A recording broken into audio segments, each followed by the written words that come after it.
Bonjour everyone, I am Yann, your favorite friendly Frenchman, and welcome to this fourth episode of exploring PARC CIEL BLEU.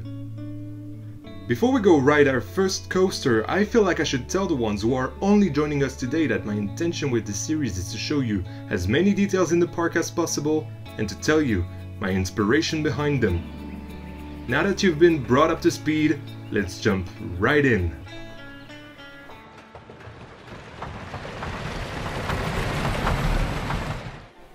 Episode 4 Ibex and Place des Alpes.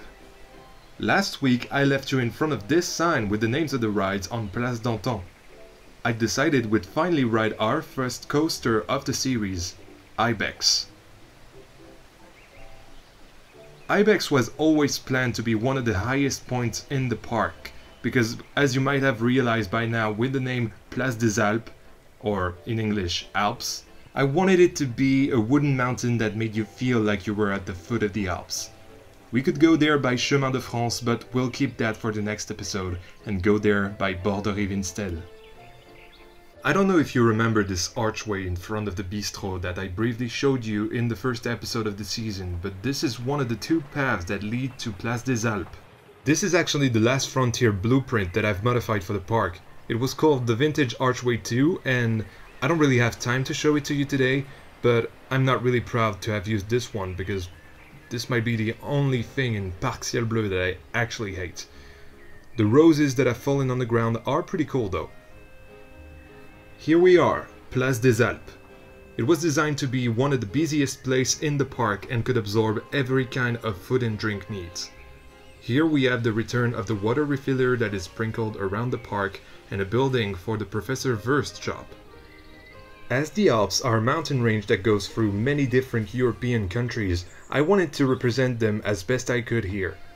The shop obviously represents the German part of the Alps, while the music you hear around the plaza is an Italian one. I wanted to use this one because it made me feel like the song was on a hike through the mountains. I don't know if you can hear it. But anyway, I've used the bandstand as a seating area for this food and drinks focused plaza. Obviously the guests can't use the ones on the bandstand, but they can use the picnic tables I've sprinkled next to the different shops. This one is Petit Dessert, which means, you guessed it, small desserts. It's a pretty big building which houses a staff room, and you can see a speaker hidden in the foliage next to it using Disney's Go Away Green. This color is a really cool technique to hide things in plain sight. You can search for its hex code online. Petit Dessert also houses a sugar emporium, another Mr. Good, and if you want gelato, Gelateria di Maria. Yeah, I know, you're jealous I can say that, right? On the left of the building we also have a toilet, because nobody wants to pee themselves on a roller coaster, let's be honest. Those eagle-eyed enough will have spotted this little path on the side.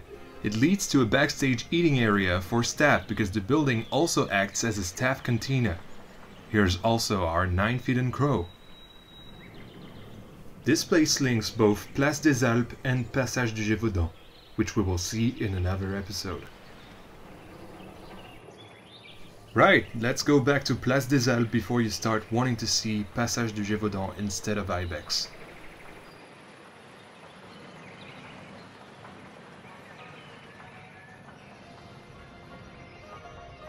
I'm really eager to ride it with you, but first we have one final stop before we get in the queue line. We have Café de la Forestier on the other side of the plaza to visit, but we also have Ibex sightings. Basically the story is that Place des Alpes is supposed to be a village renowned for the number of ibexes roaming around it. That's why so many businesses have been quote-unquote created around the animal. We'll see more of that later. This Café de la Forestier is basically a mirrored version of the Professor Wurst on the other side, but instead of the water refiller I've put another staff building because I couldn't connect its backstage to something behind, so this is where you get inside of it. As I've said earlier, everything is centered around the Ibex here, and Bouquetin Transport, which means Ibex Transports, is an Ibex sledding company to get around the Alps faster. Some might remember an earlier iteration of Ibex's drop and how its shape wasn't quite right. The idea behind the lift hill and the drop was created from this point of view, to make it look like a mountain dominating Place des Alpes. Right, I think it's time to go on the star of today's episode. But before we do, I want to show you this little sign I'd made out of wooden beams. Of course, we have lighting down there, and some people didn't even notice those cute little horns I've put on the eye. They're so small, look at them. No wonder no one has seen them. Even this guy's saying he didn't notice. As we go on the queue, I think it's important to talk about how I designed my queues for the main rides. Basically, this is the start of your guest being personally invested in the story, even though I've already hooked them outside of the queue because of the implicit story behind Place des Alpes, but by stepping in, the guest becomes the protagonist of a story. The eco queue skips a big chunk of the story by going in without visiting the first scene. Instead, they go in a sort of claustrophobic mine shaft and go straight to the station where they board the sled, regardless of the consequences. Here we can see the imposing lift hill dwarfing you in size and the brake run which we just went under.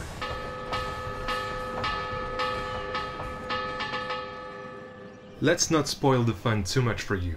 Let's give you the full experience a guest would have. Let's just go back out the mine shaft, and there we are again. Remember when I said sightlines were really important for your park? There's another great example why. Here we can see the Ferris wheel we'll ride in the next episode and the French flags of the entrance building, but we don't see anything else that would draw your eye away from them, because everything's covered in green. The first scene of the queue, as you can see, is set in a building called the Protection Club. Basically, this is where everyone who wants to protect the wild population of ibexes work to educate people on their behaviors. Here we can find Anton, a zoologist specialized in teaching guests several facts about the ibex. I imagine this would be someone in character that would entertain and educate the guests while they're in the queue. That's why there are facts about the ibex behind them. It can fall 49 meters without getting hurt. It's usually found at altitudes of 3,000 to 5,300 meters, and there are about 30,000 specimens in Northern Europe alone.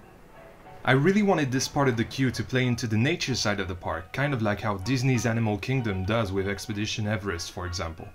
And just like Expedition Everest warns guests about the Yeti, the Protection Club warns that ibex sledding is very dangerous. Queue lines are great places to put written information about your ride before it begins.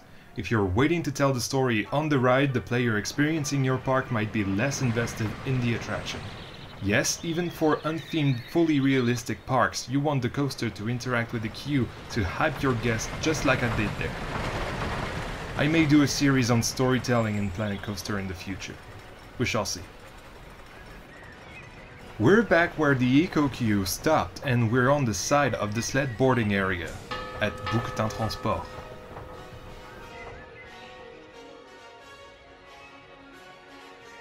The station is the most important part of your queue. This is where every bit of storytelling you did culminates in a climax as you board the ride.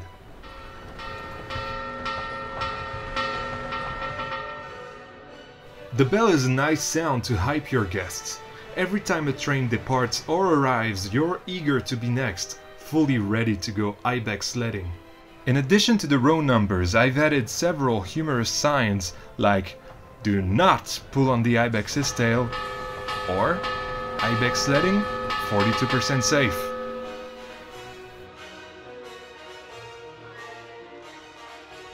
And on the other side of the station, as you depart, you can read "Hold on to your horns." And of course, the ibex is not really meant to pull a sled, as the Protection Club warned us. This is actually the first coaster station we visit together, and as you can see, I've added several ride operators using animatronics to enhance the realism of the ride. Most parks, if they're busy like PARC CIEL BLEU, will need someone to dispatch people in their different rows. Here's also someone that'll check the restraints and signal to the control room that the ride is clear to go. I've also added this simple but effective back storage on the side. This is something that's available on my workshop page as well as many other things. And finally we have the control room, which has a lot of controls in it, duh. but it mostly houses the 2 sequencers for each bell and the ride operator, of course. Now Ibex is coming back to the station, ready for us to board the sled. This is the moment you've all been waiting for, so enjoy!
Phew, what a ride, huh? Fortunately, we're not done with it. As you could see at the end of the ride, we've got a transfer track so that the second train can be stored when it's not a busy day. Let's just let it leave the station so that we can go there.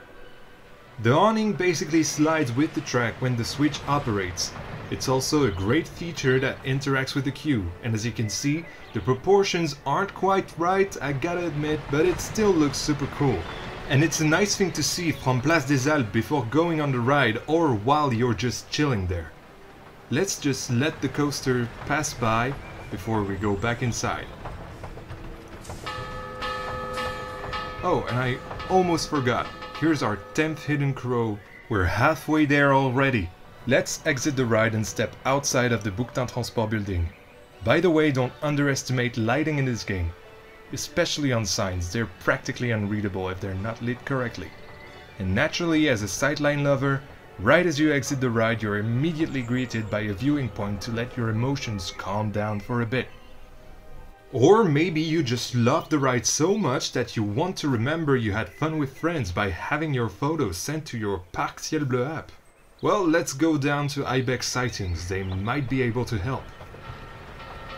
Here's our 11th crow and the last crow for today, right before you enter Ibex sightings. In here, you can ask for your pic to be sent to your PARC CIEL BLEU app by entering the code of your photo that is displayed on one of the 4 screens. I'm a bit sad that Frontier didn't include the possibility of having ride photos like they did in RCT3, so I had to make do with a light, a camera and a sequencer. That's actually my first ever sequence I've ever done on Planet Coaster, and seeing how fast it looks, I'm pretty happy with it. It looks like a real flash to me. Now we're back on Place des Alpes, and that means the episode will unfortunately have to end soon. Let me walk you to the place we'll visit in episode 5 first. It's a beautiful main path linking everything in the park together, and it's called Chemin de France. It's time to say goodbye again, but don't worry, we'll see each other again next Friday for episode 5, and we'll take a look at the view on top of the Ferris wheel. Thanks for being here with me today for the 5th episode of exploring PARC CIEL BLEU. If you liked it, well, please leave a like or a comment on the video, and consider subscribing to avoid missing out on this series I love making for you. This has been Yann, your favorite friendly Frenchman, and I'll see you in the next one. À bientôt!